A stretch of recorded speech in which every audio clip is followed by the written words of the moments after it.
Vamos a tratar hoy de un acontecimiento singular de la historia de nuestro país, que es el desastre de Anual en 1921.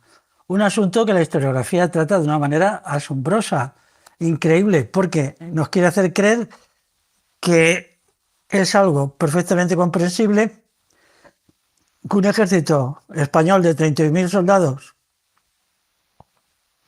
armados con armamento moderno, aviación, carros de combate, con telégrafo, etcétera, fuera derrotado por 18.000 rifeños, la mayoría de ellos armados con espingardas. Asombroso, ¿verdad? ¿Sabéis lo que son las espingardas? No, las espingardas es un arma de fuego primitiva que es muy parecida al arcabuz. Hay dos tipos de espingarda. La espingarda de chispa, que es se hace un golpeteo, salta una chispa entre el acero y el pedernal, o bien las espingardas de mecha, que entonces hay que encender la mecha y prende la pólvora y se dispara. Es verdad que algunos de los rifeños tenían también fusiles Mauser que habían cogido a los españoles muertos o heridos, pero en conjunto de los 18.000 rifeños, pues la mayoría de ellos tenían espingardas, no tenían carros de combate, por supuesto, no tenían aviación y tampoco tenían artillería. Sin embargo, España pues sí tenía artillería, ¿no? Entonces las explicaciones que se dan eso en los libros de historia pues son de lo más pintorescas, ¿no? Parece ser que es que, pues, ¿qué pasó? Pues nadie sabe qué decir.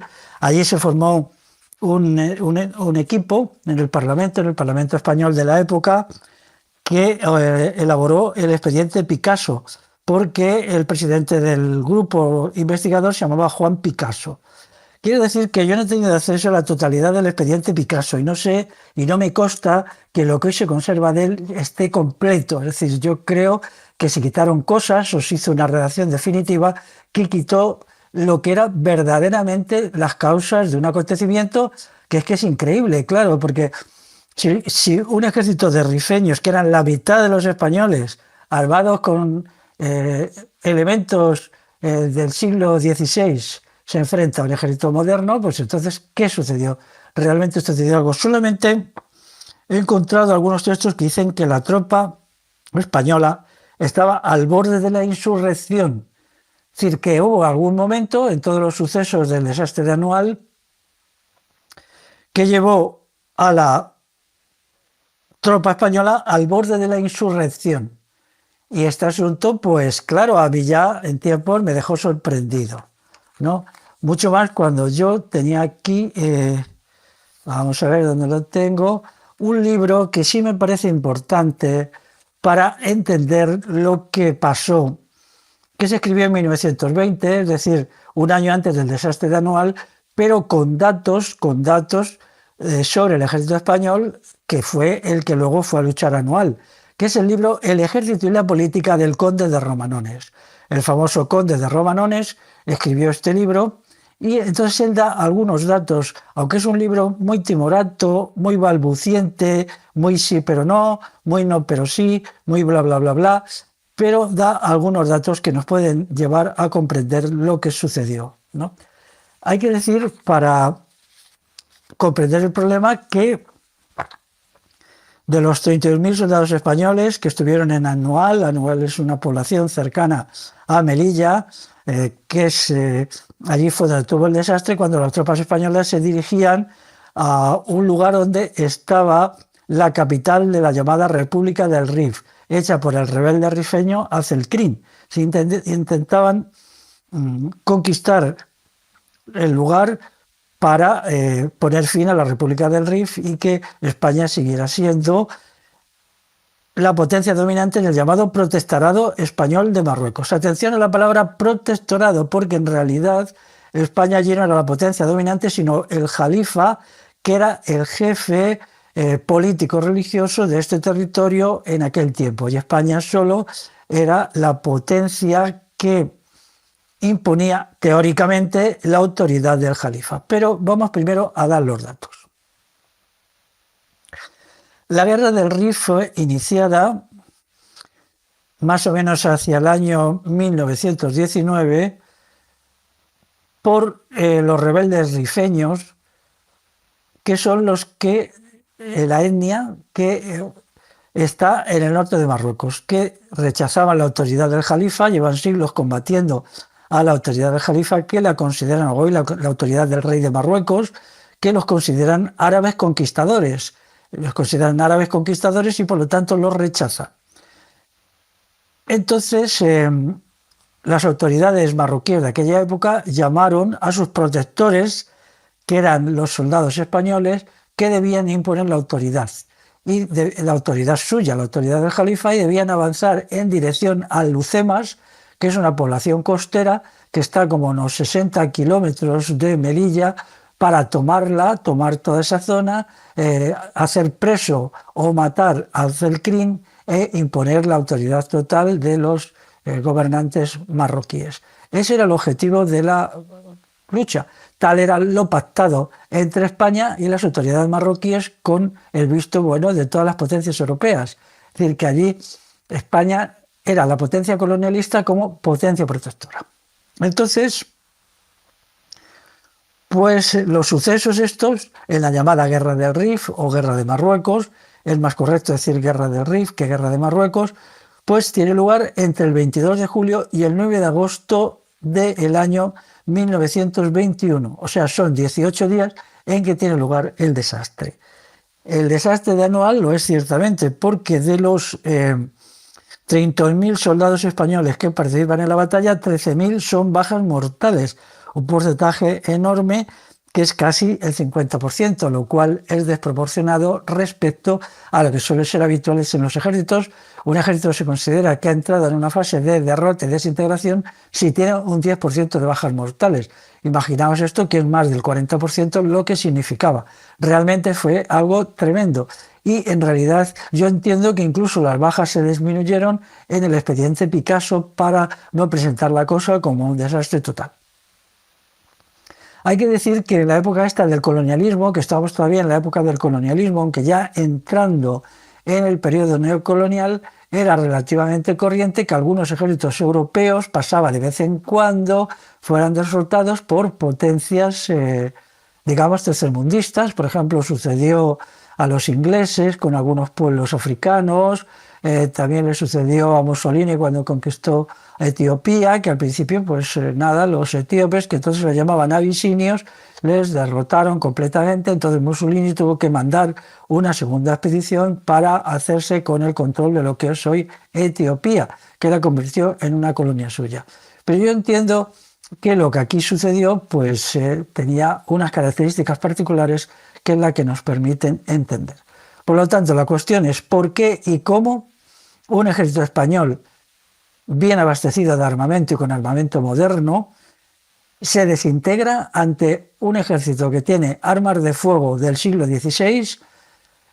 Incluso parece que muchos de los combatientes no tenían nada más que armas blancas, y lo que iban de los combatientes rifeños, lo que iban era apoderarse de las armas de los españoles muertos, de los soldados españoles muertos. Cuando caían, pues rápidamente les arrebataban el fusil. El fusil era un fusil Mauser, que también se utilizó en la Guerra Civil. A mí me parece el fusil Mauser muy eficaz. Me parece que algunos que dicen que el armamento español ineficiente del fusil Mauser fue muy utilizado todavía en la Segunda Guerra Mundial. Es un fusil de repetición con un peine de 5 disparos, que hay que efectivamente tirar del cerrojo para situar a la bala en posición de disparo, pero que era rapidísimo. Los 5 disparos pueden hacerse en menos de 1 minuto si el soldado está bien entrenado, el tirador está bien entrenado, y todavía se sigue usando, por ejemplo, en los tiros a distancia con mira telescópica y tal, y luego tiene mucha potencia, tiene mucha distancia de alcance y al mismo tiempo pues es capaz de hacer heridas terribles. Pero los españoles tenían una artillería muy potente, parte de la cual en todo el fenómeno de desbandada y huida cayó en manos de la gente de Azelkrin. Cayeron muchas piezas de artillería, parece ser que más de una docena. La artillería era bastante moderna, la propia de los ejércitos europeos de la época, con mucha munición de artillería. Pero fijaros cómo eran los rifeños estos, que no sabían disparar los cañones. Entonces hicieron que algunos oficiales españoles les enseñaran. Algunos se negaron y los mataron los rifeños, pero otros, por aquello del dinero y salvar la vida y tal, pues les enseñaron a disparar los cañones y resultó que este ejército de tercermundista pues llegó a tener algunos cañones y a disparar también. Dicen que las ametralladoras que tenía el ejército español no eran suficientemente eficaces. Yo he estudiado el asunto y me parece que eran las comunes en la mayoría de los ejércitos europeos de la época. Lo que pasa es que aquí se quieren ocultar las cosas según la teoría de que España era un país pobre, muy triste, donde los soldados iban en alpargatas. Vamos a ver, en el verano norteafricano no pretenderías ponerle botas de fieltro para que se le cocieran los pies con 60 grados, ¿no? Las alpargatas era algo muy usado en el sur de Europa y, bueno, peor iban los rifeños, que la mayoría de ellos iban descalzos, ¿no? Entonces, llevar los alpargatas y eso de que todos tenían alpargatas, pues es algo que se tiene que probar y no solamente decir, porque todo esto nos lleva a la interpretación miserabilista clásica de que todo sucedió porque el ejército español estaba infradotado en el terreno económico y del aparato de combate. Pero si él estaba infradotado, ¿cómo estaban infradotado las fuerzas rifeñas? La mayoría de ellas tenían o fusiles de estos, las espingardas, o simplemente pues llevaban puñales, llevaban navajas, llevaban espadas, y entonces ellos se lanzaban contra eh, los puestos españoles que tenían instaladas ametralladoras. ¿Cuántas? No he conseguido saberlo, pero podían tener quizá más de 50 ametralladoras y realmente una tropa armada con el fusil este de repetición Mauser son capaces de hacer frente a este ejército del siglo XVI, ¿no? Por lo tanto, las causas tienen que ser otras, tienen que ser diferentes. Y aquí está en juego uno de los hechos más importantes de nuestra historia, que es el conflicto terrible que hubo dentro de los ejércitos entre los oficiales y la tropa, que se negaba a obedecerlos y había unos conflictos muy grandes. Vamos a ver, por eso dice, hay un autor que sin saber muy bien lo que dice, yo no sé si es que él tiene el original del expediente Picasso y lo que luego se ha publicado es un expediente Picasso purgado de aquello que no se quería que se supiera. Entonces dice que la tropa estaba, abro comillas, al borde de la insurrección, cierro comillas, pero estaba antes de iniciarse el desastre de Anual, o sea, en fechas anteriores al 22 de julio de 1921, en medio del desastre o todo el tiempo, o qué, al borde de la insurrección. ¿Por qué? ¿Qué es lo que llevó a las tropas a esta situación, ¿no? Y esto, pues no nos lo dicen, ¿no? Entonces, yo creo que aquí está el meollo. Yo para eso he leído algunos libros que creo que nos explican mucho de lo que sucedió. He citado este del Ejército de la Política del Conde de Romanones, un libro de 1920. El Conde de Romanones ha sido muy denostado, y luego debe ser, ¿no? Era pues un político que se valía mucho de la corrupción, de los sistemas caciquiles de gobierno de la época, del clientelismo y tal. Pero como persona era con nivel intelectual, él publicó bastantes libros, bastantes informes y tal, y este libro pues, es un libro muy leído en la época. Yo no sé por qué le dio por escribir en el ejército, porque él no fue nunca ministro de la guerra, pero fue ministro de bastantes cosas. Entonces me pregunto por qué le dio. Tal vez porque él era accionista importante de Minas del Rif, que eran unas minas, era una compañía que explotaba las minas del Rif que había precisamente allí y que el ejército español estaba obligado a defender como propiedad española. Es decir, era un colonialista que se lucraba con los beneficios de su empresa, pero no me cuadra mucho porque él intelectualmente era un tío muy competente, aunque a mí me parece pues un personaje absolutamente rechazable, nada más ajeno a mí que un empresario y un capitalista. Pero no era un cacique al viejo estilo. Su capital la había hecho en Cartagena en las fundiciones. Él era un empresario capitalista 100% que en las fundiciones de plomo de Cartagena y en otras explotaciones de allí, es decir, en las minas de Cartagena, de la época Cartagena, España, él había hecho su capital, ya lo había hecho su padre. Ellos no tenían título nobiliario, pero luego se había casado con una señora de la nobleza arruinada de Guadalajara, que era la condesa de Romanones, y había heredado su título. Pero esta señora estaba completamente arruinada, ¿eh? Su capital, yo leí una biografía del conde de Romanones, el capital que esta señora tenía cuando se casó con él era exactamente el justito para comer, para comer, ¿eh? Porque tenía unas poquitas tierras por varios pueblos de Guadalajara que no daban prácticamente nada, ¿no? Entonces ella se casó con este señor puso el dinero porque era muy adinerado, eso sí, porque su padre había ganado ya mucho dinero en todas las explotaciones mineras de Cartagena, y ella puso el título. Y por eso le llamamos conde de Romanones.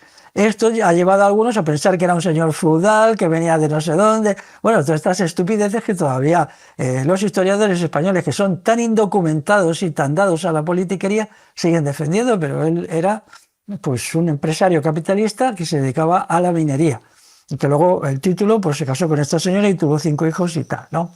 Él había estudiado en Italia y no era una persona retrógrada en el sentido así. Él, por ejemplo, estableció el matrimonio civil y hizo que la gente se pudiera casar para el matrimonio civil sin tener que casarse para el matrimonio eclesiástico. Él hizo otra cosa que le ganó bastante el odio de la Iglesia, que era eliminar los crucifijos de las escuelas.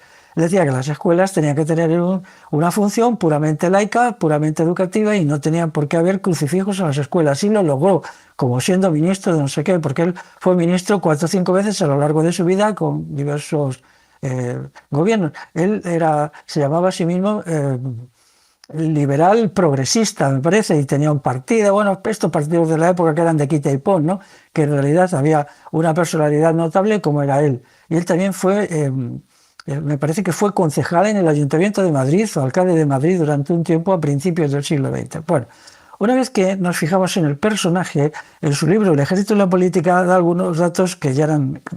el libro es ambiguo, es alusivo, o elusivo, elude los problemas, se elude.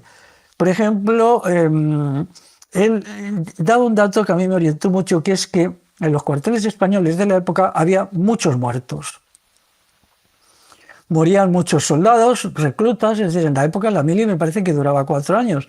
Entonces llevaban a la gente a los cuarteles y los tenían allí 4 años. La gente salía de su pueblo, de su aldea, porque la mayoría de los que iban a la guerra eran gente rural, les tenían 4 años, por ejemplo, salían con 20 años y les devolvían a su casa con 24 años, ¿no? Muy maleados, a menudo enfermos y tal. Pero él cuenta, en relación con el resto de los ejércitos europeos, da unas estadísticas muy curiosas, que en los cuarteles españoles había mucha mortandad de reclutas. Entonces los historiadores miserabilistas, que son todos, y todo lo explican para el atraso español, pues decían que es que, claro, como se comía tan mal y las condiciones de vida eran tan malas, pues se morían de hambre. Y lo que hay que hacer es desarrollar mucho España tal y cual. Pero yo entiendo que no era eso lo que sucedía realmente, que no es eso, porque hay otro dato que niega eso, que es la altísima proporción de oficiales y también de suboficiales que tenían los ejércitos españoles, el ejército español en relación con los ejércitos europeos. Esto, si queréis entender lo que dice aquí, es decisivo, porque decían, por ejemplo, en el ejército alemán hay un oficial por cada 100 soldados. Es lo normal, ¿no? Un oficial por cada 100 soldados. En el ejército francés más o menos lo mismo, en el ejército inglés todavía menos, había a lo mejor un oficial por cada 200 soldados, pero en el ejército español, mira por dónde, había un oficial por cada 40 soldados. Qué curioso, ¿no? Y entonces había muchísimos oficiales, había una sobreabundancia de oficiales y también de suboficiales, aunque los datos sobre suboficiales, es decir, sargentos, todo esto, un ejército lo manejan los suboficiales, ¿eh? Son ellos los que están al día a día con los soldados. Entonces, ¿por qué era esto? Porque hay una conclusión, porque se necesitaban muchos oficiales y suboficiales para manejar a una tropa que al parecer era levantisca, tener en cuenta el asunto de lo levantisco. Y aquí es donde está la clave. Es decir, yo he llegado a la conclusión que lo que había era muchas de las muertes esas que se producían en los cuarteles, pues eran venganza de los oficiales, suboficiales que eran pues navajeados por sus soldados, y para evitar la insurrección permanente que había dentro del Estado español, una subvención en grado menor pero no menos significativa, se necesitaba que hubiera muchos oficiales para que se protegieran a sí mismos y que para que pudieran controlar a una tropa que era bastante levantisca. Esto es la conclusión, porque hay muchos estudiosos del ejército en la época que dicen, qué tontos era el ejército español, porque tenían un montón de oficiales que luego ascendían y ya se hacían mandos, y el ejército español tenía, por lo visto, más generales que todos los ejércitos europeos juntos. ¿Ves? Si es que vivimos en un país de imbéciles, en un país de idiotas. es que, claro, desde un país de parásitos y, claro, pagar a 300 generales, pues lleva también mucho tiempo y se comían una parte importante del presupuesto militar. Pero, vamos a ver, que hubiera tantos generales es porque había muchos oficiales, ¿no? Un general, cuando el joven es teniente, o luego cuando tiene mediana edad, es capitán o comandante, ¿no? Pero cuando salen de la academia, salen como teniente, en algún caso como alférez, que es una especie de teniente, pero de grado menor, ¿no? Y entonces, ¿por qué hacía falta tantos oficiales? Obviamente porque la tropa aquí no les obedecía y era necesario estar alrededor de ellos y los oficiales tenían que ir armados porque había trifulcas. Entonces, ¿en qué me he basado yo de esto? Pues muchas cosas, incluidas muchas experiencias de la mili, del servicio militar obligatorio, que me han contado, que yo he oído, que yo he vivido. Y entonces aquí había una insurgencia que no la había en el resto de los ejércitos europeos. De la misma manera que cuando Napoleón I, el emperador Napoleón I, invade la península ibérica en 1808, aquí encuentra una resistencia que no encuentra en toda Europa, ¿no? En toda Europa se callan, o hay un poquito en el Tirol, pero esa resistencia los generales de Napoleón se la cepillan en una semana, y luego en Nápoles, que es lo mismo también, donde muy rápidamente pues detienen y encarcelan y matan a los guerrilleros que se les habían opuesto. Sin embargo, aquí es imposible, no lo logran, y Napoleón dice que la causa de su derrota no fue su fracaso en Rusia, sino la úlcera española. Dice, fue la úlcera española que se fue gangrenando y que me llevó a la derrota porque no era posible controlar la península ibérica, que me absorbía ejércitos y tropas, y yo ya no podía hacer nada porque allí era una guerra popular que yo no podía controlar. Eso lo dijo cuando él estuvo en Santa Elena, y hace un comentario, y hay un libro de un historiador inglés que se titula La úlcera española, un libro bastante malo, pero el título es bueno porque está sacado de una definición de lo que había sido España en la guerra suya y cómo él había sido derrotado en la península ibérica. Daros cuenta que Napoleón era el Hitler del siglo XIX, el matón, el bandido, el que quería controlar toda Europa. A partir de las cosas horribles y repugnantes de la Revolución Francesa había surgido él, que era un monstruo militarista y un canalla, ¿no? Y aquí lo demostró en la península ibérica, matando al 10% de la población. Aquí se resistió a la tiranía de Napoleón, pero a costa de que el 10% de la población fuera exterminada. Y esto, bueno, ya haré otro día otra exposición oral sobre cómo fue la guerra popular contra Napoleón. Pero ahora estamos exactamente en el desastre de anual 1921. Para seguirlo he leído libros como son, que estos cito solo algunos, y también os voy a recomendar algunos de estos libros que son, sobre todo, La forja de un rebelde de Arturo Barea, ¿no? A mí este libro como literatura me parece buenísimo. O sea, es decir, disfruta uno, porque Arturo Barea era un hombre que sabía escribir. Hoy nadie sabe escribir, pero este hombre y él además fue soldado, o no sé si fue soldado o sargento, en el desastre de Anual. Él estuvo allí y lo vivió. Lo que pasa es que lo que cuenta está pasado por la censura también, ¿no? Pero La forja de un rebelde, que son 3 tomos, el tomo 2 está dedicado a su experiencia en África. Él va a la guerra de África y le llevan, no recuerdo ya muy bien porque hace años que lo leí, pero bueno, pues él cuenta lo que vio, cómo era el ejército español de la época. La obra La forja de un rebelde está hecha en 3 tomos. Primero, el primer tomo cuenta su vida desde su infancia, es precioso, cita un montón de pueblos castellanos y extremeños. Él era extremeño de nacimiento, creo, donde yo he estado muchas veces, y me maravilla cómo los describe, con qué elegancia, con qué precisión y tal, ¿no? Entonces, pues quiero decir que Gabriel García Márquez, el hombre este tan famoso, 100 años de soledad y tal, una vez le dijeron que diera un autor español de narrativa, porque él les cuenta sus memorias, pero son unas memorias noveladas, ¿no? Aunque bueno, es muy fiel a los hechos, pero usa una calidad literaria enorme. Entonces él citó a Arturo Barea. Y aunque a mí Gabriel García Márquez me cae muy mal y me parece un escritor muy malo y políticamente un izquierdista chapucero y patético, sin embargo, mira, él y yo coincidimos en esta admiración por Arturo Barea. Entonces, los 3 tomos que él tiene en su obra, La forja de un rebelde, que os recomiendo si queréis disfrutar de la buena literatura en lengua castellana, el primero es su infancia, el segundo su estancia en la guerra de África, que es lo que estamos estudiando, incluido las cosas que cuentan del desastre de Noal, y en tercer lugar la guerra civil. Luego él se queda con el bando republicano, Arturo, está aquí y luego es evacuado a Inglaterra, se casa allí con una señorita inglesa y allí actúa en la BBC él forma parte de las emisiones en castellano para en la Segunda Guerra Mundial y entonces pues trabaja para la BBC y luego muere por los años 50 o 60 allí. Bueno, pues era un hombre en cierta medida admirable, él cuenta lo que cuenta la guerra civil, también es interesante, pero bueno, él era un hombre de mentalidad republicana, progresista, muy alejado de la mía, pero un escritor era impresionante. Luego, compraros La forja de un rebelde, sí señor. Luego está otro libro que es Trayectoria, que se llama Recuerdos de un artillero. Este se llama Antonio Cordón, este es general de artillería.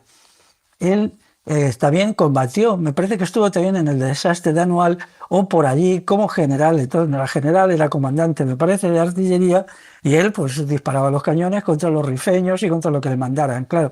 Pero luego se puso de parte de la República y hizo la guerra como parte de la República. Me parece que llegó a integrarse un tiempo en el Partido Comunista, luego lo dejó decepcionado por la locura y la sinrazón del fascismo comunista. Y ya de mayor, pues escribió sus memorias, y es el libro Trayectoria, Memorias de un artillero. Ambos coinciden en el retrato que hacen del ejército español de la época, que es un retrato espeluznante, y los dos son verdaderamente sinceros, gente valiente, pero yo creo que no dijeron toda la verdad. Yo entiendo que sobre todo Arturo Barea sabía mucho más sobre el desastre de Anual, y él en un momento dado le dio vértigo, le dio miedo, y no se atrevió a decir lo que podía haber dicho, y eso nos hubiera esclarecido cómo un ejército tercermundista armado con fusiles de hace 400 años pudo derrotar y casi exterminar a un ejército europeo moderno, en este caso español. Vamos a ver, ¿qué es lo que cuenta estos dos autores? Pues que el ejército español verdaderamente era una cloaca repugnante. Los dos eran personas morales, personas muy éticas, porque la ética es clave y la moralidad. Ellos dicen, por ejemplo, que allí todos eran alcohólicos, todos los oficiales, o casi todos eran puteros, todos se pasaban el día en los prostíbulos, todos se jugaban hasta las pestañas, todos eran gente mafiosa, eran capaces de matar a cualquiera, no tenían criterios morales, bebían como descosidos, eran incultos, eran analfabetos, no sabían hacer nada, y entonces, ni siquiera las cosas más elementales como disparar bien un cañón y tal. Era la bajísima calidad humana del ejército, de sus oficiales, lo que hacía que el ejército español allí fuera extraordinariamente incompetente. Esto lo dice sobre todo Antonio Cordón, porque él no era así. Entonces él, cuando sale de la Academia de Artillería en Segovia, pues se ve metido en un mundo que no era su mundo. Él creía en ideales de la patria española y lo que queréis, pero claro, él no era un putero, ni era un jugador empedernido, ni era un borracho.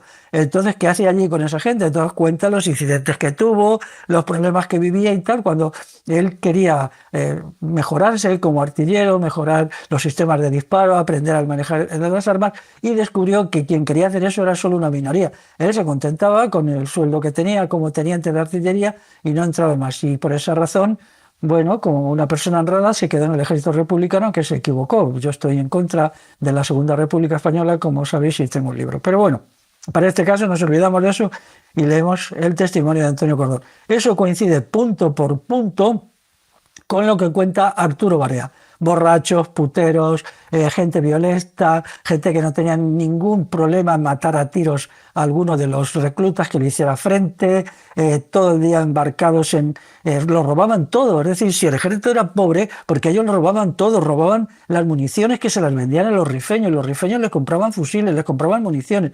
Por eso una parte del ejército rifeño tenía municiones y fusiles y municiones europeas, porque se la había comprado a los oficiales corruptos y a los generales corruptos.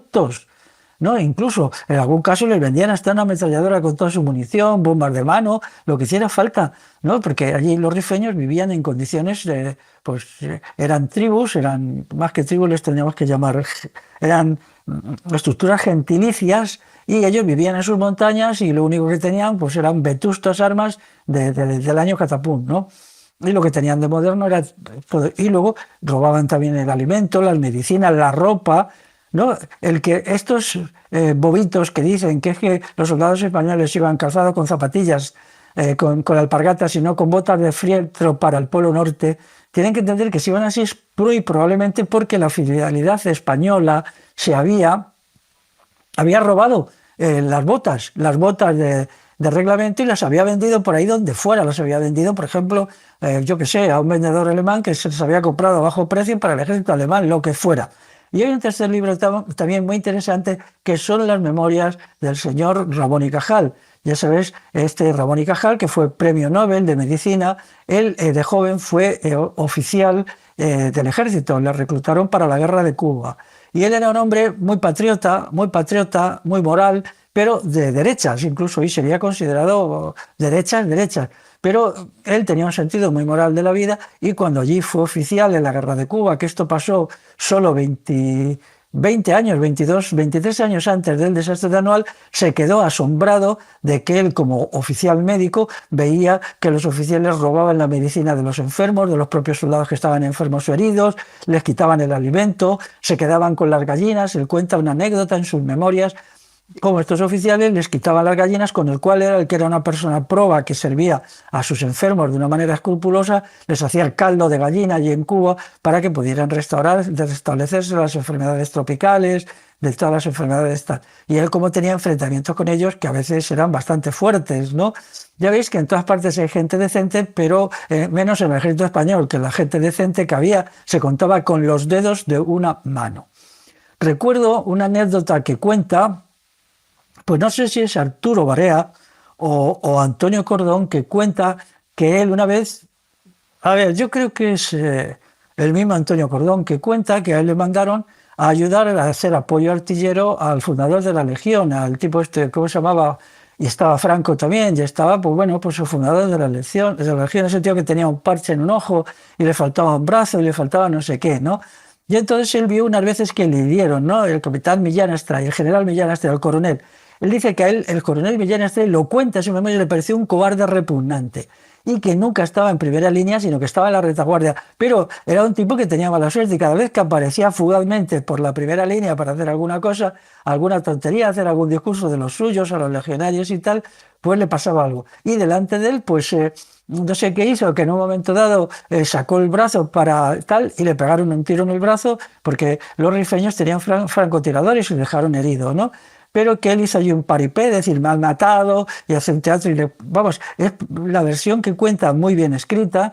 Quizá fuera Arturo Barea el que lo cuenta, explica que todos ellos son unos farsantes, unos pseudopatriotas que estaban metidos hasta las cejas en la corrupción, en el robo de alimentos, en el robo de medicinas, en el robo de armas, en el robo de municiones, en el robo de ropa, en todo lo que era el ejército español de la época, ¿no? Y encima estos tíos, porque Franco había creado la Legión con Millán Astray en el año 1920, y este autor, ya digo, no sé cuál de los dos, se mofa de ellos diciendo, él era un cobarde total, pero cada vez que aparecía por el frente le pasaba algo. Una vez algo explotó, que además debió de ser una granada del propio ejército español en mal estado, le habrían robado la espoleta a sus propios oficiales y entonces le vació un ojo.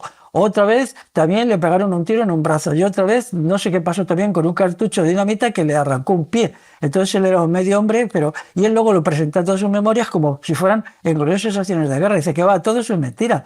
Dice, allí decían que todo eso era, él pasaba en la primera línea a lo mejor 10 horas al cabo de un año y le pasaban esas cosas, porque es que era un tío que tenía una mala suerte increíble. Entonces él hace páginas y páginas de mofa, de Millán Astray, de Franco y todos estos, ¿no? También hay que decir que Franco no era de esa cuerda, no era un tío putero, ni era un borracho, la verdad es la verdad, ¿no? Yo me considero un antifranquista, así, ¿no? Dando de puñetazos en la mesa, pero tengo que reconocer que Franco, pues él dedicaba más tiempo a estudiar, por ejemplo, cómo hacer mapas. Él hizo mapas de una parte importante del protectorado español, que eran los prostíbulos. Franco al principio, fuera por lo que fuera, pues no visitaba prostíbulos, él tampoco bebía y tampoco se jugaba el sueldo y todo a las cartas, ¿no? Luego eso indica quizá que eso se le ganara el respeto de cierta gente, porque el ejército español era absolutamente un desastre, no servía para nada. El desastre de Anual es que ya era anterior, el desastre era anterior, no solamente en 1921. Bueno, entonces, pero esto planteaba otra cuestión, que es el asunto de la alta proporción de oficiales que había en el ejército español en relación con los ejércitos europeos.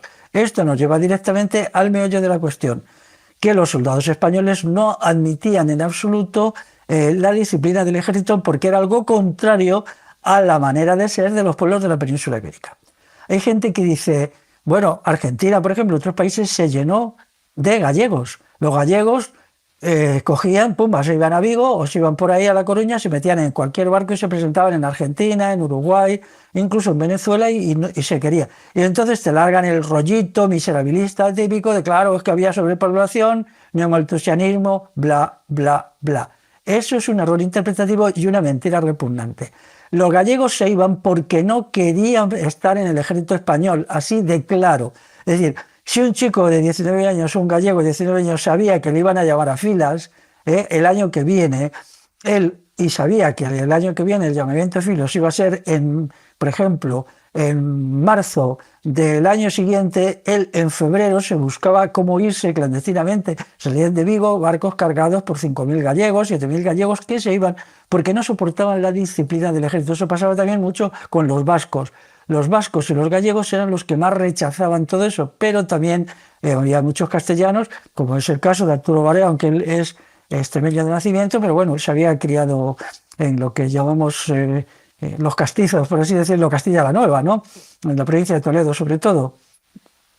Y entonces, pues, esta cuestión es decisiva, es decir, había una hostilidad a ese sistema autoritario, jerárquico, violento, brutal, que es lo que ha siempre primado en el ejército español. Y ese ambiente de inmoralidad, por ejemplo, bueno, aquí había muchísimo rechazo a los prostíbulos porque la gente era decente. Lo que nunca ha sido decente en España han sido las élites mandantes, que eran verdaderamente una escoria. Ahí tenemos la guerra de Cuba y Filipinas. ¿Por qué se pierde la flota española en Cuba? Porque su jefe se vende al ejército yanqui. Este señor era un sinvergüenza, el jefe de la tropa se vende y luego los yanquis le compran por dinero y él sacrifica todos los barcos y sacrifica a la mayoría de la gente porque se había vendido.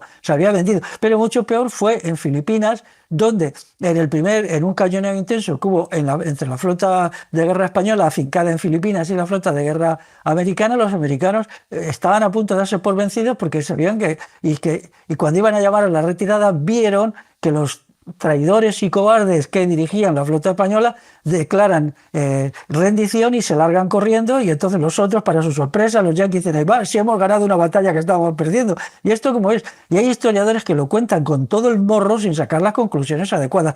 ¿Por qué unos tíos que iban ganando de repente deciden rendirse y largarse y dejar allá todos los barcos empantanados? Que significó, claro, que muchas veces los yanquis, una vez que la flota perdió su dirección efectiva, la flota española, pues los yanquis a placer dispararon sobre ellos y hubo un montón de bajas y un montón de muertos, de oficiales, pero también de marineros. Y lo mismo pasó con me parece que se llamaba Cervera, el jefe de la flota de Santiago de Cuba. ¿A quién se le ocurre ir sacando los barcos uno a uno para que los yanquis hicieran tiro al blanco con ellos según salían de la bahía de Cuba? Y era facilísimo, claro, los yanquis lo que hicieron fue tiro al blanco. Ahí viene el siguiente, venga, a este darle, pum, pum, pum, venga. Dentro de un cuarto de hora viene el siguiente, a este darle, pero ¿a quién se le ocurre? ¿Cómo se puede ser tan miserable? Le trataron estupendamente los yanquis porque era un traidor. Y entonces la historia de nuestro país y la historia de unas clases populares magníficas, aunque con defectos fundamentales, y de unas élites absolutamente miserables y corruptas que por dinero vendían literalmente a su madre y que luego nos daban encima la tabarra con el patriotismo español y bla, bla, bla, bla, ¿no? Pero entonces ahora se trata de hacer una reconstrucción de lo que ha sido la historia de los pueblos de la península ibérica. Yo, que tengo un libro sobre la historia de Galicia, sé perfectamente lo que me digo. Todavía está el libro por ahí. Está en gallego reintegrado, o sea, en gallego portugués, para que la gente que no esté al tanto sepa. Gallego reintegrado es un gallego al modo portugués. Bueno, pues en este libro cuento lo maravillosa que era la sociedad gallega en el siglo XVIII y XIX, pero claro, ellos no podían pasar de su sistema de democracia directa, de su concello oberto, de su comunal y su tal, a ese horror sin fin que era el ejército español. Entonces cogían y se iban, pero se iban en masa. No porque hubiera superpoblación ni nada de esas historietas que cuentan por ahí la mayoría de los libros, sino porque ellos no iban a pasar por esa humillación. Pero había alguna gente que por lo que fueran no quería irse a Iberoamérica, querían quedarse aquí, y a todos estos creaban problemas tremendos dentro de los cuarteles. había continuos roces con los oficiales, continuos follones y tal y tal. Y en muchos cuarteles, incluso en situaciones pacíficas, en que no había guerra, estaban, como dice el texto que antes he leído, al borde de la insurrección. Había cuarteles donde los oficiales y suboficiales tenían que tener mucho cuidado con lo que pasaba. Y cuando formaban a la tropa, pues tenían que estar allí, no como por ejemplo pasaba en Alemania, donde un solo oficial podía poner en formación a 200 soldados, incluso armados con armas que estaban municionadas, porque aquí no se daban las municiones salvo hasta el último momento, pero en Alemania al parecer sí, los soldados tenían balas en el fusil, estaban municionados. Entonces, pues nada, aquella gente con una masa borreguil, borregos alemanes, pues entonces tragaban con todo, ¿no? Y un solo oficial, a lo mejor con la ayuda de 2 o 3 suboficiales, manejaba a 200 soldados. Aquí no, porque ¿qué podía suceder? Pues que si el oficial de turno le gritaba o le intentaba pegar a uno de los soldados, pues a lo mejor podía ser que otro de los soldados le estampase el Mauser en la cabeza y le mandara al hospital, o peor todavía al cementerio. Y entonces había siempre un conflicto abierto terrible. Y eso es lo que explotó en Alhucemas. Quiero decir, en Alhucemas, en el desastre de Anual, porque Alhucemas era el objetivo de, aunque la batalla luego se dio en Anual, que es un pueblo anterior, pero la marcha final iba hacia Alhucemas. Entonces esto se dio en 18 días que ahora voy a describir lo que fue sucediendo. Por tanto, yo puedo estar equivocado, pero esto es lo que hay. Cuando leáis los libros que os he recomendado, pues me daréis la razón, o parte, o total, o parcialmente. Esto ya en mi libro, La democracia y el triunfo del Estado, ya lo describo. Aquí hago una descripción. Es un libro mío ya de hace 12 años. También describo las obras del conde de Romanones y explico cómo funcionaban aquí las cosas. Es decir, las particularidades de la península ibérica era un conflicto tremendo entre las clases populares y sus élites. Eso explica, por ejemplo, que todo el siglo XIX sea un siglo de guerra civil. Esto no fue Prusia, esto no era Alemania, esto no era países europeos en los cuales la gente agachaba la cabeza y aguantaba que un oficialito cualquiera les insultara, les pegara, porque hay que tener en cuenta que el ejército inglés, que a alguna gente le parece inglés lo más civilizado y justo del mundo, usó los castigos corporales en el ejército, porque me parece que hasta el siglo XX. O sea, ya la gente se le pegaba, se les latigueaba, se les daba palizas para que obedecieran a los oficiales, y eso no se eliminó. Yo no sé si todavía en la Primera Guerra Mundial existía. Esta cuestión hay que decirla aquí. Eso podía llevarte pues que al oficial correspondiente le encontraran al día siguiente con un tiro en la cabeza o abierto en canal por un navajazo. Entonces esto, que el ejército español fuera por un lado extraordinariamente difícil de manejar, inútil para operaciones de acciones en colonias, porque se resistían a ir y cuando les mandabas pues no te obedecían, y también muy peligroso para las élites mandantes. De allí que tenían no solamente esa idea de restricción, digamos, de que había muchos oficiales, sino también se les restringía la munición solo se entregaba en condiciones muy adecuadas y no en todo lugar, para que no hicieran fuego sobre sus propios oficiales. Y entonces lo que yo supongo que pasó en el desastre de Anual es eso, es decir, que la tropa no estaba al borde de la insurrección, como dice este texto, sino en plena insurrección. Y entonces todo el ejército español se caotizó en un enfrentamiento entre oficiales y soldados.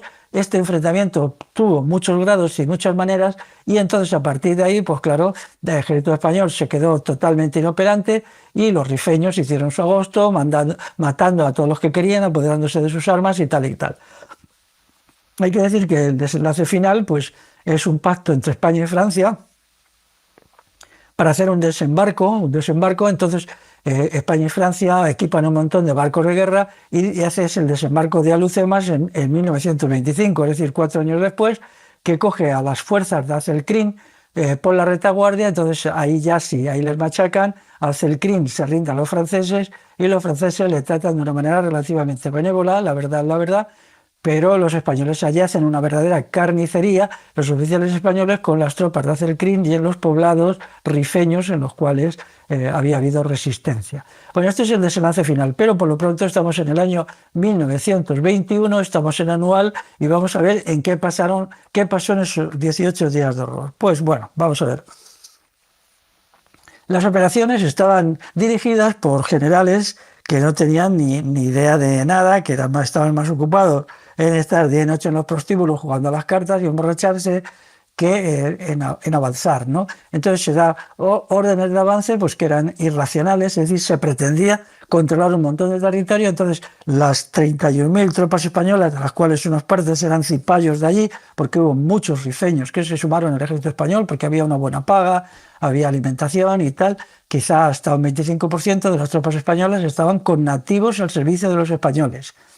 Y entonces esta gente, pues bueno, les dispersan. Yo no sé si es que los hacían para que los mataran mejor, pero le ponían en lo alto de un cerro a 40, luego otro cerro a 10 kilómetros a 80, otros y otros 100 y tal, ¿no? Era lo que se llamaban los bloqueos. No se entendía muy bien eso que era lo de los bloqueos, desde luego desde el punto de vista militar era la chapuza más absoluta. Entonces los rifeños pues iban bloqueado por bloqueo. Como los bloqueados no podían defenderse unos a otros porque estaban demasiado lejos y se intentaban mandar ayuda, pues entonces les tendían emboscadas en los caminos. El Rif es un territorio, o sea, el norte de Marruecos es un territorio muy agreste, hay muchas montañas, muchos valles, es un sitio ideal para las emboscadas. Entonces las pocas veces que el ejército español mandaba una ayuda a un bloqueo perdido, donde por medio de sistemas ópticos la comunicación entonces se hacía por espejos, ¿no? Y había un sistema de espejos, le decían por el sistema de espejos, oye, que aquí ya se nos ha acabado el agua, o nos mandáis agua y municiones en 24 horas o morimos todos. Y a veces lo intentaban, total, que morían primero los que les habían llevado con mulos y agua para dentro bueno, pues llevaban una gran cantidad de sitios, de recipientes con agua. Esos morían los primeros, no las emboscadas. Y luego ya los otros entraban en el bloqueo, se apoderaban de las armas, y si esas armas ya no tenían munición porque se había acabado la munición, rápidamente acudían a los gloriosos oficiales españoles de los prostíbulos para que les vendiera munición, cajas de munición, más cajas de munición y más cajas de munición. Y ellos se las pagaban o bien en oro o bien en pesetas que ellos habían conseguido por ahí, como fuera, ¿no? Y esta es la historia real. Entonces, pues, bueno, los dispersaron todos, y entonces aquello de los bloqueados era terrible, ¿no? Porque daros cuenta el calor que tiene que hacer en Marruecos entre el 22 de julio y el 9 de agosto, y metidos allí 200 o 300 soldados, pues consumían una cantidad prodigiosa de agua. Eran sitios inhóspitos además, no tenían muros de protección, muchos de ellos solo tenían un chamizo, los soldados se pasaban prácticamente el día al sol en algunos de ellos, solo había unas cañas, no les habían hecho edificios bien protegidos, con un sistema de techado en condiciones. Entonces la gente se deshidrataba en 48 horas. Y claro, ¿qué tenían que hacer? En algunos casos eran los propios soldados, con algún oficial honrado que también lo había, que decían, si aquí nos quedamos, morimos. Y por la noche se hacían salidas a la desesperada en dirección a Melilla. Algunas les salían bien y llegaban a lo mejor de 300 que habían un bloqueo, 100 vivos a Melilla, y otros pues los mataban a todos. Y cada muerte, ya digo, eran armas, por lo menos armas, y a veces también municiones, bombas de mano, por ejemplo, que era una novedad. Los que creen que el ejército español era atrasado, fue uno de los primeros que en Europa utilizó las granadas de mano como sistema de autoprotección. Hasta entonces había unas granadas muy rudimentarias que eran de mecha, tú tenías que coger, encender la mecha. Bueno, eso no funcionaba. Yo me refiero a las granadas de mano que explotan por percusión, y que entonces no tienes que estar pendiente de que la mecha se te encienda o no se te encienda, sino la tiras y al golpear contra el suelo explota. Pues eso yo creo que fue de los primeros ejércitos el que lo hizo el ejército español, ¿no? Entonces, pues también tenían telégrafo, que era importante, aunque el sistema de señales por espejo funcionaba bastante bien y era muy adecuado a las condiciones de estos territorios africanos donde siempre hay sol. Entonces las señales ópticas con los espejos, todas estas unidades tenían especialistas en comunicación por espejos y se podían manejar, ¿no?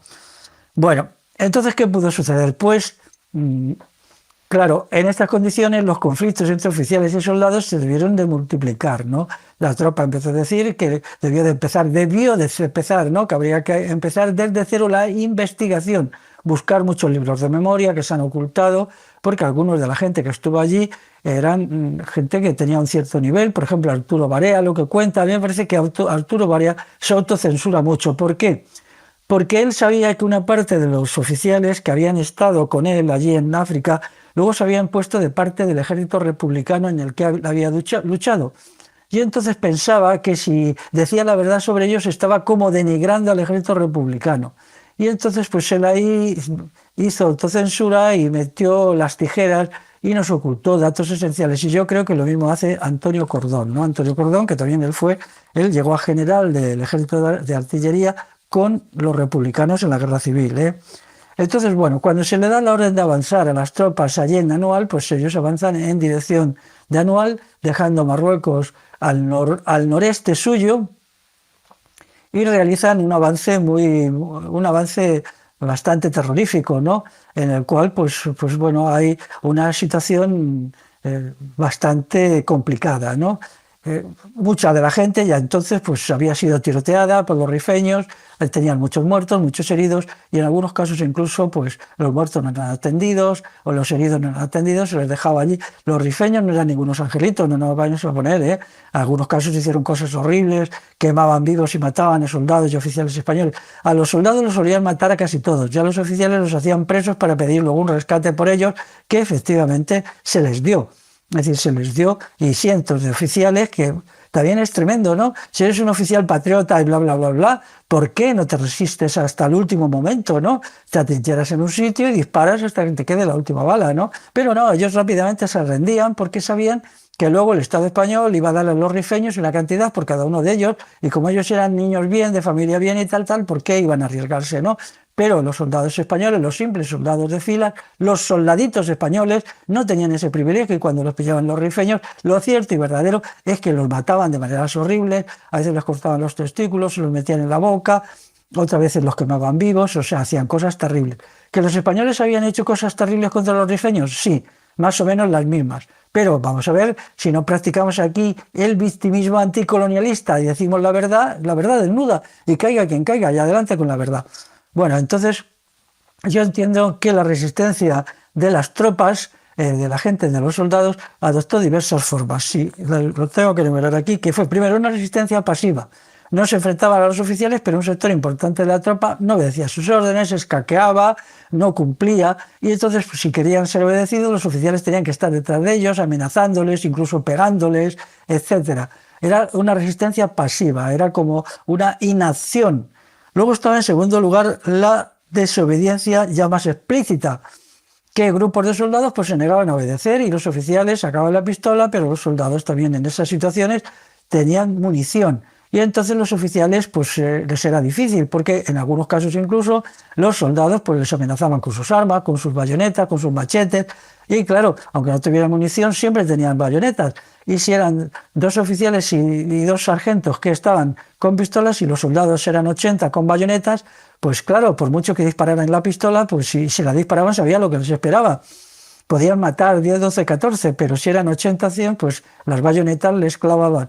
Y en esa cuestión la disciplina se derrumbó. En tercer lugar estaba el sabotaje, que no es un enfrentamiento directo, sino que se saboteaba en la desesperación, pues se saboteaban las ametralladoras, yo entiendo esto, de rabia, se le va allí, se pegaba un golpe con una piedra en la ametralladora y adiós. Esto es la verdadera razón por lo que algunos listillos, historiadores listillos, dicen que eran ametralladoras de mala calidad. ¿No las tenía también el ejército alemán?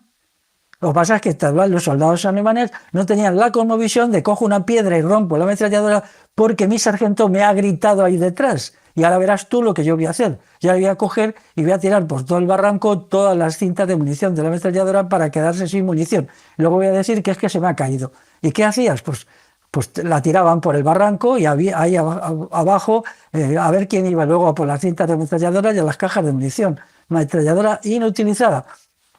¿Que eso significaba que si los rifeños llegaban entraban? Pues sí, pero había gente que le daba igual todo. Una parte de los soldados cayó en un estado de desesperación que le daba igual todo y preferían ser matados por los rifeños a tener que soportar a los oficiales españoles, que eran intolerables e insoportables. Luego, todo esto, claro, hace que empiecen a abandonarse bloqueos, uno aquí, otro allá, y se empiecen a amontonar como un rebaño conflictivo todas las tropas españolas. Las tropas españolas ya no obedecen a nadie, es una masa que huye a la desesperada, tiroteos dentro del ejército español, oficiales que caen por aquí, gente que cae por allá.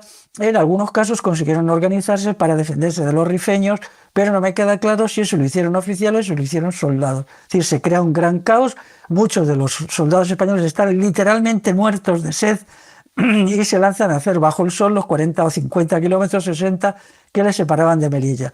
En el caso de que llegara algún oficial diciendo que tenían que resistir, muy probablemente ese oficial le quedaban un par de minutos de vida, o que era un grupo de oficiales, ¿no? Otros querían irse de allí como fuera y no estaban dispuestos a soportar todo esto. Entonces esto entra en el modelo número 4 de violencia antioficiales, que era ya violencia física, violencia directa, matar, enfrentarse con ellos, que esto se podía hacer de dos maneras, grupos o individualmente. Grupal era gente pues, que decía, a mí el teniente fulanítez me ha dado una patada en los testículos, pues venga, esta noche cuando esté allí vamos por él y le vamos a acuchillar con las bayonetas. Y eso sucedía. Y entonces eso creó el caos. En las condiciones de tensión, de incompetencia, de oficiales alcoholizados, que lo único que querían era llegar a Marruecos para meterse en los prostíbulos y seguir jugando a las cartas y seguir estando con prostitutas, eso creó como una bomba de indisciplina que acabó, claro, hay un momento, probablemente el primer día no, el primer día del desastre, que fue el 22 de julio, no, pero yo estoy seguro que para el 27 y 28 de julio los rifeños habían conseguido ya muchos fusiles y mucha munición, incluso ametralladoras e incluso algunos cañones, por los cuales podían masacrar, matar a placer a las tropas españolas. Entonces ahí ya se enfrentaron a un fuego mortífero. Entonces todos disparaban contra todos, ese era el caos. Los rifeños contra soldados españoles, algunos soldados españoles contra los rifeños. Los soldados españoles contra los oficiales contra los soldados españoles. Unos huían por aquí, otros huían para acá. Muchos oficiales españoles, yo estoy seguro que se entregaban a los rifeños al grito de soy oficial, hacerme prisionero, que os van a pagar bien por mí. Y todo esto acabó. Eso fue el desastre de Anual, efectivamente. Entonces murió gente y más gente. Algunas, más o menos, el 45% del ejército se pudo salvar, llegó en estampida, llegó a Melilla o a los puestos de autoprotección de Melilla, que estaban a 10 kilómetros de Melilla, y se pudieron meter en la ciudad. Y luego allí, pues bueno, pero esto es lo que en mi caso lo explica lo que allí sucedió. Pero esto no venía de ahí. Hay que entender muy bien, por ejemplo, Joaquín Costa. ¿Quién es Joaquín Costa? Pues el primero que escribió sobre el comunal en España. Su libro Colectivismo Agrario de España, que es de 1898, es el primer libro, en realidad el segundo, porque ya antes había escrito uno, don Rafael Altamira, ¿no?, que habla del comunal. Joaquín Costa sabía mucho más de lo que dice, muchísimo más. Él sabía qué es lo que estaba pasando en el ejército español porque se lo habían contado oficiales españoles, entre ellos Ramón y Cajal. Ramón y Cajal había visto cómo la guerra de Cuba se había perdido por España porque los oficiales españoles eran incapaces de toda moralidad, de toda disciplina, de todo espíritu patriótico, de todo. Ellos no pensaban nada más que en el juego, en la diversión y en el dinero y en las prostitutas. Entonces ellos lo habían vivido con dolor. Yo estoy seguro que la minoría de oficiales españoles que pensaban lo mismo que Ramón y Cajal habían entrado en contacto con Joaquín Costa. Y entonces Joaquín Costa, al conocer que ese ejército español era así de desastroso, él, que era un colonialista acérrimo, comprendió muy bien que no podía mantenerse el colonialismo español con este tipo de ejército. Y entonces que había que cubrir esa brecha que había entre los soldados y los oficiales españoles, en que los soldados odiaban a muerte a los oficiales, con lo cual no había un ejército coherente. Entonces, lo que él se pone a estudiar el comunal y eleva al gobierno de la época una petición que se deje de expropiar el comunal, que no se venda más comunal, que se respete a las comunidades rurales, porque ellos son los que proporcionan el principal número de soldados al ejército español. Pero claro, si un soldado le va al ejército pensando que todo lo que hace el Estado español es robarle el comunal, cobrarle unos impuestos brutales y encima llamarle paleto, pues él no está muy motivado. Entonces lo que quiere Joaquín Costa es que se respete a este soldado rural español y se deje de expropiarle el comunal. No se le carguen con impuestos tan brutales y no se le insulte de una manera tan feroz por las élites, porque claro, todas las élites militares, oficiales y tal, pues eran de origen urbano o hijos de militares, como era el caso de Franco, puesto que él provenía de un oficial de la Armada, su padre era un oficial de la Armada, de la Marina de Guerra, o bien eran señoritos terratenientes que tenían una actitud de absoluto desprecio ante los asalariados, jornaleros y pequeños campesinos que estaban por su mundo. ¿Con qué fin hace esto Joaquín Costa para crear un ejército competente, activo y eficiente. Entonces, él hace un esfuerzo que no ven, no da resultado, no le hacen caso. Joaquín Costa muere en 1911, pero deja la escuela costista haciendo estudios, y estos estudios de muchos de sus discípulos son los que dan origen a lo que sabemos escrito sobre el comunal. ¿Y el objetivo suyo cuál era? Pues el objetivo suyo era pues esto, lo que he dicho, que se respetara. Pero aunque la gente civil pues estaba encanallada, estos palurdos, estos catetos, estos patanes, dentro del ejército alguien le escuchó. Y entonces resulta que es cuando la dictadura militar de Primo de Rivera en 1924, cuando se escucha a los discípulos de Joaquín Costa y convencen al general Primo de Rivera que no aplique ya la ley de privatización del comunal de 1855, que se va aplicando, por daros cuenta, 50 años, ¿no? Entonces esto hace que la ley de desamortización civil deje de aplicarse, con el argumento de: si seguís robando la tierra a los campesinos, no esperéis que los soldados campesinos luchen por España. Entonces el general Primo de Rivera dice: pues es verdad, y entonces le dan tres consejos fundamentales para crear un ejército nacional español mínimamente competente. Primero, que se anule la aplicación de la ley de desamortización civil. Primer consejo. Segundo consejo, que se permita la asamblea rural, el concejo abierto, hasta poblaciones de 500 habitantes. Y en tercer lugar, que se permita a las mujeres participar en la política. Qué curioso, ¿verdad? Aquí esto es muy contrario de lo que os cuentan los panfletos feministas. ¿A que sí? Entonces es la gente la que sabía que las mujeres no podían ser excluidas de la vida política. Y a los discípulos de Joaquín Costa dicen: también es necesario que las mujeres sean tratadas como capaces de participar en la vida política, porque si no, la cosa no va a funcionar. Y entonces, una de las leyes que establece el general Primo de Rivera es que las mujeres pueden ser alcaldesas. Por primera vez pueden ser alcaldesas, y esto indica cómo eran las cosas. Así pues, todo esto es lo que explica cuál era la marea de fondo y el mar de fondo para entender el asunto de lo que pasó en el desastre de Anoal. Bueno, pues hasta aquí las cosas. Digo, hagas un estudio serio, si yo me equivoco lo reconoceré, pero yo creo que en lo esencial no estoy equivocado y explica una de las cosas más misteriosas y más raras de nuestra historia. Pues nada, amigos y amigas, a leer a Arturo Barea, que Arturo Barea es un escritor de padre y un señor mío. Hasta luego.